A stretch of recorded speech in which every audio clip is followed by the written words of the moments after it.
Hey everyone, welcome back to part 2 of my Euro trip. Alright, so where did we last leave off?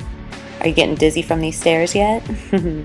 Alright, so let's just jump back into this. We have a day off in Vienna, and here we are. St. Stephen's Cathedral. Ugh, how breathtaking is this church? Like, seriously. Your eyes are on complete overload. There's just so much to take in, all of its beautiful history and whatnot. A little back end, it's a medieval Catholic place of worship with an ordnance spire, Catacombs and Treasure Museum. Stunning organ. So we opted to take the 30-minute catacomb tour, which to me I think is a must. It's underneath the church, and to me the best part about it was the eerie rooms that they had with the skeletons that were stacked like firewood that you just saw in the clip before this one. It's the remains of like 15,000 people that had died in the 1700s. It's crazy. It's breathtaking. I think it's super creepy and awesome. It's crazy too because from the Black Plague, all the tunnels down there were like really dark, cold, dim lit, and wet, so kind of an experience, you know?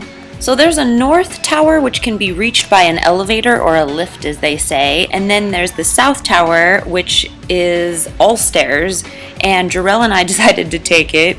It's actually 343 stairs, and it is insane to trek up, let me just tell you. It's like, I think it equates to 30 to 40 flights of stairs. So if you do go to this, definitely skip that part. Oh my god, horses dressed as little devils. The food out there is amazing. You could literally eat yourself to death every single day and be completely fine with it. We were completely fine with it. Oh. So let's just go ahead and roll into day 2 in Vienna. We were serial killers and rented bicycles. Yes! And mine had a pink bell. No big deal. So there's like a palace on what seems like every corner in Vienna. It's pretty wild, actually. They all look fantastic and awesome, but the one that we actually went inside of and toured was the, I might butcher this name, the Schönbrunn Palace. And it's mostly known, I mean, there's a lot of history, obviously. And if you were really that interested, you could literally spend all day long on the internet and find out all the information you want until you're blue in the face, if you care that much. But for me, I thought the most interesting, aside from the fact that this place had thousands of rooms, was that Mozart, back in 1762, he had his first performance here when he was 6 years old. How cute, right? In the Hall of Mirrors. He built his foundation there, I guess, and into the cult status he attained as a composer. Pretty rad, right? Outside, they had some awesome gardens. My video camera actually died, so I didn't even get a lot of it, but it was beautiful nevertheless. So completely changing the subject here, have you ever wondered what our humble little abode on wheels has ever looked like? Well, there you go. And here is our sleeping headquarters, in case you were ever curious about that too. Basically, it's like a shit ton of bunks all lined up in a row. There's Brandy showing her and Jordans off. Oh, so fancy, right? So spacious. It's essentially like sleeping in a coffin, and I know all about doing that. And in case you haven't noticed, we do a lot of farting around back there too. You know, hang out and stuff. Anyways, next day we're in Budapest. Jarell and I wanted to get in some more tourist activities. So we took an Uber over to the Buda Castle district. We had heard that that was a must-see. The drive over was pretty as always, and we get there and there's obviously plenty to see and do. Here is actually called the Fisherman's Bastion, and this too is on Castle Hill, and it also surrounds all of Matthias Church. So it's got like a bajillion lookout towers. There's a coffee shop at the tippy top. I'm forever in love with the neo-Gothic style that these old places put off. So from there, we went to the Labyrinth of Buda Castle. The labyrinth is situated in the heart of Castle Hill underground. As you trek down, it gets super cold and really dark pretty fast. The underground labyrinth served as a large shelter and hospital during World War II, fun fact. Then in the 15th century, the labyrinth gave home to a prison and its most famous prisoner, Vlad the Impaler, and better known to us as Dracula. The total underground labyrinth is 6 miles large, but the part that can be visited is only 1 mile. In the beginning, there were some bizarro mannequins depicting historic scenes, though I don't remember much into stating what they were. Done on a budget definitely does spring to mind though. One of the things I liked most about this tour was that there are 0 tour guides. You just get to roam freely. So visitors, much like myself, could get creeped out in these dark passages. Speaking of the dark, there is a section you can go into, the Maze of Darkness. This was a for real no shit pitch dark maze to go through. Of course, we found it necessary to go in there. Actually, there was a rope against the wall so you could follow it through. Jarell and I completely disregarded that and used our phone flashlights. It was mega creepy down there. Again, it was freezing and there was like a lot of mist in the air too. Sometimes you wouldn't see visitors for ages either. While we were in the Maze of Darkness, I swear something touched my hair. There were also these weird, strange gusts of like wind that would pass us occasionally. And they also had really spooky music that looped over and over the whole time you're down there. There was also this part in the maze where it dead ended and it was completely flooded. Like there was a shit ton of water down there, maybe a half a football field's lengthwise. That was pretty crazy. Jarell and I easily spent an hour getting lost in there. Actually, several days later when I got home, I found out that the labyrinth we visited are actually fake. I mean, they are obviously underground and presumably a part of the same tunnel network, but the much larger and original labyrinth closed permanently in 2011. However, who cares, right? We had a shit ton of fun down there anyway. Finally, we got to you-know-who's chamber, which was again a mist-filled area for dramatic effect and of course looping their psycho music. But yeah, the chambers was housing a coffin, a mock gravestone of Dracula, aka Vlad the Impaler. Still absolutely awesome, and even though the bowels of Buda Labyrinth have been turned into this hammy tourist attraction, these slimy cold walls have certainly seen some horror in their time, I'm sure. So if ghosts really did exist, they would most certainly be roaming around down there in those caves, chambers, mazes, whatever. But to me it was 100% worth going to see, so if you're in that area, you should definitely swing through. Before we left, I had to go and pretend to be the queen.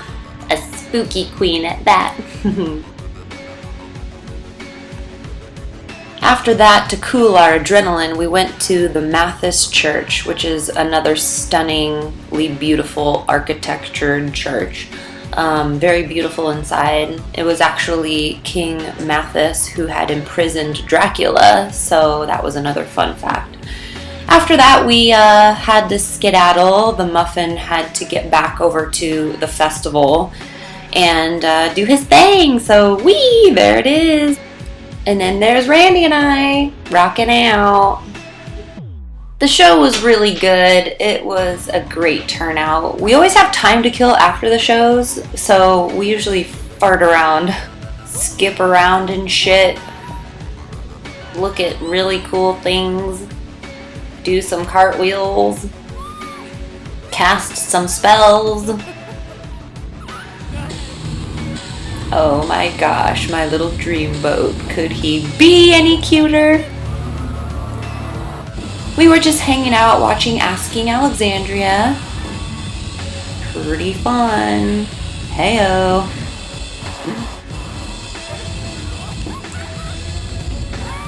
Oh my god, is it just me or is this video turning into like a 900-hour video? It's so long.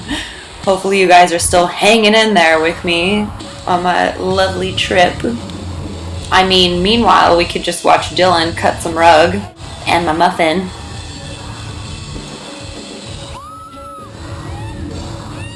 Yep, get out there, Dylan. Show them what time it is. Dancing skills, definitely at a solid 10. Just cutting that rug. I mean, how could this footage not be added in here, right? It's hilarious. After all of that, we went out to this cute little alley. There was a bunch of lights and shops and stuff. The decor was to my liking, and we ended up just going to this little place called the Wine Store and getting some drinks. And speaking of drinks, sometimes when you're on the road, you have a lot of time to kill in between shows and traveling, and you're on the bus a lot of the time, so unfortunately and unintentionally, you just kind of drink every single day, and sometimes it's all day long. And yeah, so again, it's a nice time passer, and it also makes a lot of things a whole lot more tolerable. Like, again, when you're crammed on the bus or passing through and killing time elsewhere, yada yada yada. We also do really stupid things to kill time because you're bored. Maybe even clean your shoes with a piece of bread and water because you have ran out of paper towels. Who knows, right? Oh my god. So funny. And or you just loaf out and just watch movies with everybody, which is also very fun. So the next day we were in Germany, and this is Mary Square. That Gothic gloriousness you just saw is actually a council hall, ballroom, and tower, which has been reconstructed. The exterior still has that disheveled, weathered look though, which I obsess over, so it was beautiful nonetheless. This is us inside of a German bar where they had like bratwurst and all that fun stuff. We had beers the size of our faces. Outside there were some, it sounded like frats. They were literally chanting songs to one another. That was kind of hilarious. We also went into another bar nearby where Daniel, Randy, and Jordan got their singing on. Karaoke is their jam. So not Jarrell and I's jam. But we do like watching though and cheering them on. And from there we took the tube back to the bus. We had to once again blow that popsicle stand. And yeah, this is us in the tube. 900 drinks later. Pretty entertaining. I'm sure everyone was entertained by us. Or at least by the guys. Rolling into the next day, we went to Père Lachaise Cemetery. Ugh, so surreal. The largest cemetery in Paris, and the first garden cemetery at that. This place opened May of 1804. Over 1 million people are buried there today. If you're planning on visiting this place, do yourself a favor and purchase a map outside, because inside there's only 2 maps to reference, and I'll start out by saying this place is effing huge. You will most definitely not cover the whole place in one trip. This was actually our second time visiting, and we still, even with this trip, didn't even get to cover it all. But oh my god, what a beautiful place. You can spend hours just wandering. A lot of what you're noticing are telephone booth shaped monuments, tons of above ground crypts. cobblestone streets, little stair trails, all surrounded by grim, brooding landscape. It's all seriously to die for. Get it? Die for? There's also a lot of famous graves there you can visit while you're in there, such as Jim Morrison and Oscar Wilde's heavily smooched monument.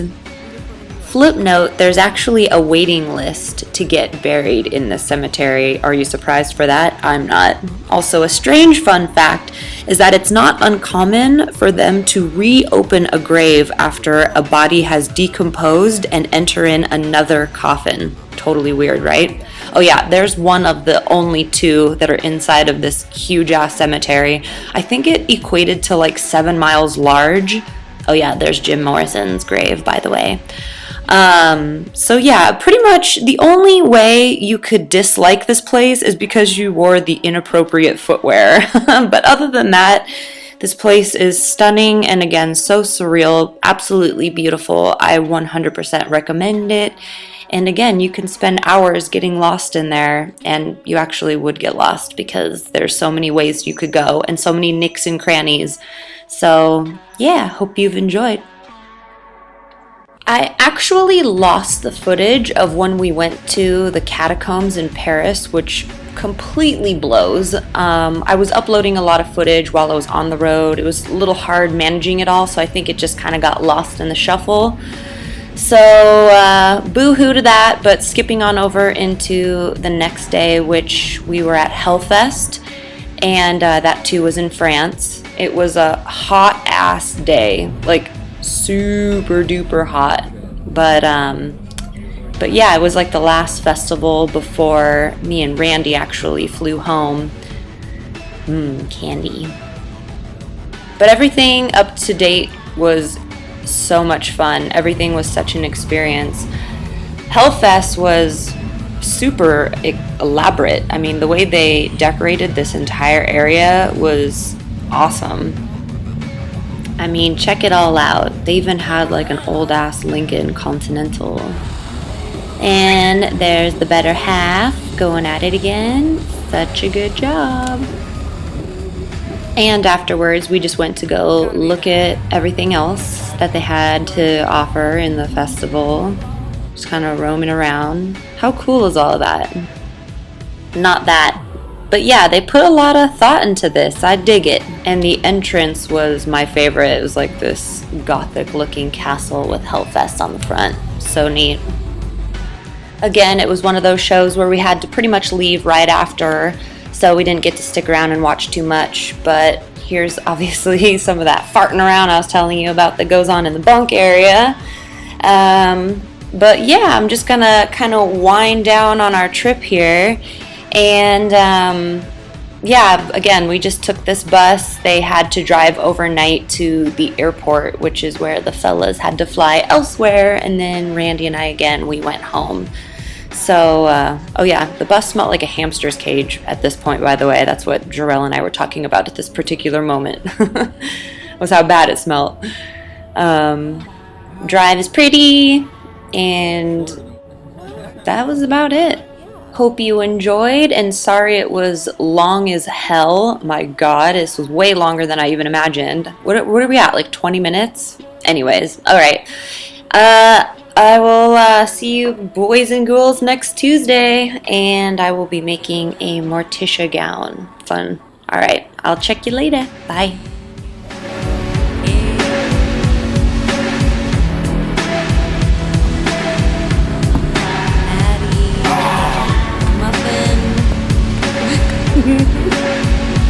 Yay. Look at you.